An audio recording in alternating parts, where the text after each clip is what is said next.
ఈగ అనగానే మనకు వెంటనే గుర్తొచ్చేది రాజమౌళి. ఆ జాతి పేటెంట్ రైట్స్ అన్ని తీసుకున్నట్లు ఈగకు బ్రాండ్ అంబాసిడర్ అయిపోయారు జక్కన్న.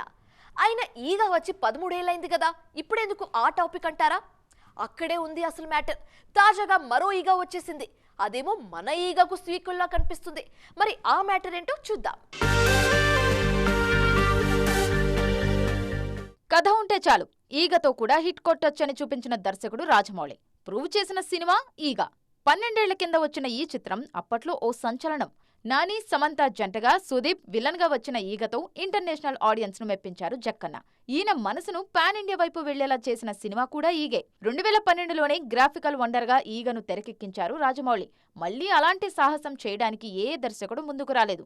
ఇన్నేళ్ల తర్వాత ఈగ ప్రధాన పాత్రలో లవ్లీ అనే మలయాళ సినిమా వస్తుంది. దిలీష్ కరుణాకరణ్ తెరకెక్కిస్తున్న ఈ చిత్రంలో Malayalam latest sensation Matthew Thomas హీరోగా నటిస్తున్నారు. లవ్లీ టీజర్ చూస్తుంటే ఈగ సినిమాకు సీక్వెల్ చేశారేమో అన్నట్లుంది. ఇందులో ఈగ హీరో ఫ్రెండ్స్, హీరో కష్టసుఖాల్లో ఈ ఈగ తోడుగా ఉంటుంది. మాట్లాడుతుంది కూడా. గ్రాఫిక్స్ కూడా సేమ్ టు సేమ్ మన ఈగనే గుర్తుకు తెస్తున్నాయి. ఇందులోనూ ఈగ కష్టాల్ని చూపించారు దర్శకుడు దిలీష్.